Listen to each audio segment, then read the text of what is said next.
Shumë prej jush mendojnë se bota e errët e Jeffrey Epstein ishte një rast i izoluar, një histori që i përket vetëm elitave të Hollywoodit apo politikanëve amerikanë në ishuj të largët. Por e vërteta është shumë më rrëqethse dhe shumë më afër nesh se sa guxojmë ta pranojmë.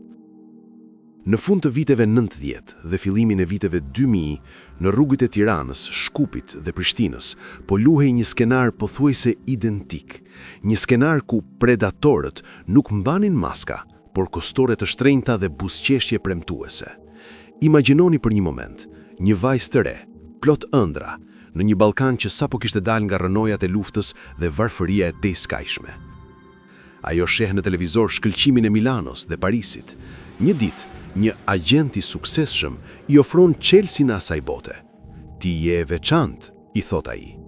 Ky ishte fillimi i asaj që sot njihet si dosja e errët e Kamberit, një rrjet që nuk përdorte dhunën si mjetin e parë, por psikologjinë dhe shpresën. Sot do të zbërthejmë se si ky mekanizëm i frikshëm funksiononte në mes të Europës, si u shfrytëzua pafajësia për të ndërtuar perandori të paligjshme, dhe pse kjo histori po përsëritet sot në formatin digjital. Ndryshe nga ajo që shohim në filma, këta njerëz nuk vepronin në hije të plot. Ata ishin mjeshtra të imazhit. Grupi i Kamberit dhe bashkëpunëtorët e tij kishin ndërtuar një paravan perfekt, agjencitë e modës. Ata kishin zyra në qendër të qyteteve, kishin fotograf që bënin sete profesionale dhe shpesh organizonin evente që dukeshin legjitime. Ky ishte imazhi i besimit. Ata studionin me kujdes shënjestrat e tyre, nuk ishte rastësi. Ata kërkonin vajza që kishin një nevojë emergjente për të ndihmuar familjet e tyre. Agjentët luanin rolin e shpëtimtarit. Ata premtonin se jo vetëm që vajza do të bëhej e famshme, por do të mund të shpëtonte prindrit nga varfëria. Ky është manipulimi më i lartë, të përdorësh dashurinë e një fëmije për prindin si mjet për ta futur në një rrugë pa krye.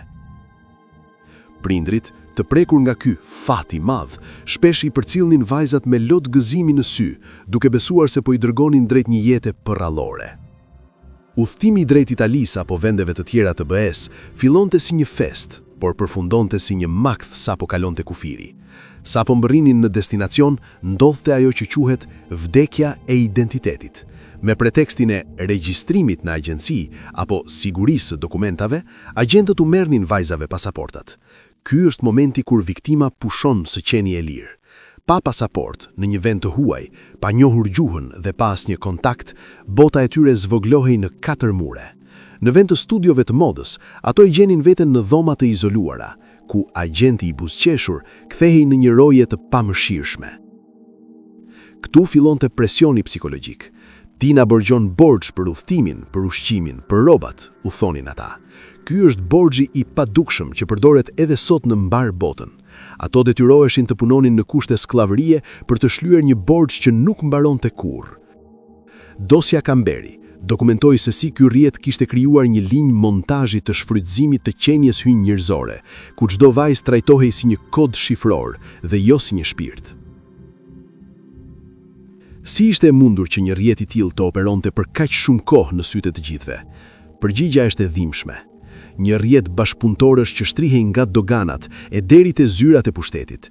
Ashtu si Epstein kishte lidhjet e tij në nivelet e larta, edhe kjo organizat kishte miqtë e saj. Kishte njerëz që paguheshin vetëm për të mos parë, njerëz që mbyllnin syt kur kalonin grupe vajzash pa dokumentacion të rregullt. Hetimet e mëvonshme zbuluan se shumat e parave që gjeneroheshin ishin maramëndse. Këto para nuk rrinin vetëm në xhepat e kriminalëve të rrugës. Ato pastroheshin në biznese luksove, hotele dhe pallate që sot ne i shohim çdo ditë në qytetet tona. Kjo është pjesa më e errët e historisë. Shumë nga pasuritë që shohim sot mund të jenë të ndërtuara mbi lotët dhe humbjen e dinjitetit të atyre vajzave. Ishte një sistem ku dhimbja e tjetrit kthehej në tull dhe laç për jetën luksoze të paprekshmit. Pas postimit ton mbi Kiki Doe dhe lidhjen e saj me Epstein, ju na kërkuat të flisnim për rastet tona. Pse? Sepse instinkti na thot se diçka nuk ka ndryshuar.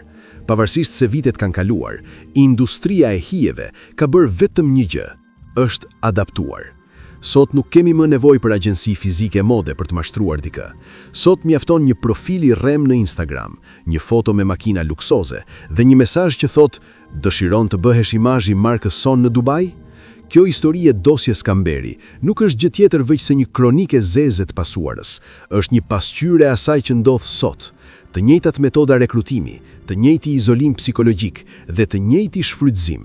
Dallimi i vetëm është se sot grabshtifi mund të jetë mijëra kilometra larg pas një ekrani, duke pritur që dikush të bjerë në rrjetën e tij të premtimeve të arta.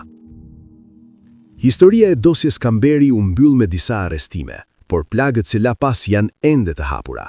Mijëra vajza nuk u kthyen të njëjtat, familje të tëra u shkatruan, dhe mesazhi ynë sot për ju është ky: mos u mashtroni nga shkëlqimi i rrem.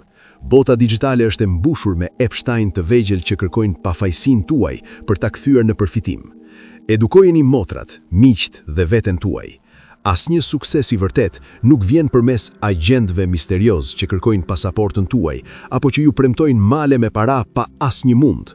Dinjiteti dhe siguria juaj vlejnë më shumë se çdo premtim për famë apo sukses. Por përtej skemave, parave dhe arrestimeve, mbetet një pyetje që rrallëherë merr përgjigje. Çfarë ndodhi me jetët e thyera? Dosja Kamberi nuk ishte thjesht një listë me emra kriminalësh, ishte një listë me ëndra të vrarë. Shumë nga ato vajza që u nisën me fustanin më të mirë drejt portit, nuk u kthyen kurrë në shtëpi, dhe ato që u kthyen nuk ishin më të njëjtat. Në shoqërinë tonë, shpesh faji bie mbi viktimën. Pse besoj? Pse shkoj? Kjo heshtje dhe ky paragjykim janë pikërisht muret që lejojnë njerëzit si Kamberi apo Epstein të operojnë të lirë. Sa vajza sot nuk guxojnë të tregojnë se janë në rrezik, sepse kanë frikë se familja do t'i gjykojë. Sa prindër jetojnë me vrasje ndërgjegjeje, sepse ishin pikërisht ata që i përcollën fëmijët e tyre drejt atij udhëtimi pa kthim. Ky është kodi i heshtjes që mbron këto rrjete. Ne flasim për këto tema sot në Late Story, jo për të bërë thjesht kureshtje, por për të thyer këtë heshtje. Sepse derisa ne t'i quajmë këto ngjarje gabime të tjerëve, ato do të vazhdojnë të ndodhin në derën tonë. Historia e kësaj dosjeje na mëson se drejtësia në letër shpesh është e pamjaftueshme. Edhe pse disa u dënuan, rrjetet e hijeve gjejnë gjithmonë rrugë të reja nëse ne mbyllim syt. Sot, ftesa ime për ju nuk është vetëm të bëni like apo subscribe. Ftesa ime është të jeni syt dhe veshët e njëri tjetrit. Nëse shihni një mikesh, një motër apo një të njohur që po joshet nga premtime të dyshimta, flisni. Mos lejoni që heshtja të bëhet bashkëpunëtore në tragjedinë e radhës. Sepse në fund të ditës, lufta kundër këtyre industrive të errta nuk fitohet vetëm në gjykata, por fitohet duke edukuar veten dhe duke mbrojtur njëri tjetrin. Ju falenderojmë që jeni pjesë e këtij komuniteti, ku guxojmë të flasim për temat që të tjerët i heshtin. Ndajeni këtë video me dikë që duhet ta dëgjojë këtë paralajmërim. Komentoni poshtë, a mendoni se këto rrjete janë ende aktive në qytetet kona? Shihemi në historinë e radhës në Late Story. Qëndroni të sigurt.